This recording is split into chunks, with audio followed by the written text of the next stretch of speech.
പന്തീരങ്കാവ് ഭർതൃപീഡന കേസിലെ പ്രതി വിവാഹ തട്ടിപ്പുകാരൻ. കോട്ടയത്തും എറണാകുളത്തും വിവാഹങ്ങൾ രജിസ്റ്റർ ചെയ്തതായി വിവരം. മുൻ വിവാഹങ്ങളുടെ വിവരം മറച്ചുവെച്ചെന്ന് നവവധുവിന്റെ പിതാവ്. മർദ്ദനം നടന്നെന്ന് സമ്മതിച്ച് പ്രതി രാഹുലിന്റെ മാതാവ്. പെൺകുട്ടി നേരിട്ടത് ഗുരുതര പീഡനമെന്ന് വനിതാ കമ്മീഷൻ. തിരുവനന്തപുരം അമ്പൂരിയിൽ ഗുണ്ട ആക്രമണം. കൺസ്യൂമർ ഫെഡ് ജീവനക്കാരിയെ ഉൾപ്പെടെ നടു റോഡിൽ മർദ്ദിച്ചു. 17-കാരൻ കസ്റ്റഡിയിൽ. സംസ്ഥാനത്ത് ഗുണ്ടകളെ പിടികൂടാൻ വ്യാപക പരിശോധന. കാസർഗോഡ് 10 വയസ്സുകാരിയെ തട്ടിക്കൊണ്ടുപോയി കവർച്ച. ഉറങ്ങിക്കിടന്ന കുട്ടിയെ തട്ടിയെടുത്തത് പുലർച്ചെ 2:30-ഓടെ. കാതിലെ സ്വർണം കവർന്ന ശേഷം കുട്ടിയെ വഴിയിൽ ഉപേക്ഷിച്ചു. കണ്ണിനും കഴുത്തിനും പരിക്കേറ്റ കുട്ടി ചികിത്സയിൽ.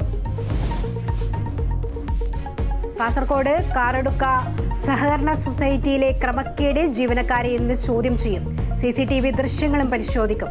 അന്വേഷണം കർണാടകയിലേക്ക് വ്യാപിപ്പിച്ചു. പ്രതി കെ രതീഷിനായി തെരച്ചിൽ ഊർജിതം. IPL-ൽ ഇന്ന് രാജസ്ഥാൻ പഞ്ചാബ് പോരാട്ടം. മത്സരം രാത്രി 7:30-ക്ക് ഗുവാഹത്തിയിൽ. ലക്നൌ ഡൽഹിയോട് പരാജയപ്പെട്ടതോടെ പ്ലേ ഓഫ് ഉറപ്പിച്ച് രാജസ്ഥാൻ.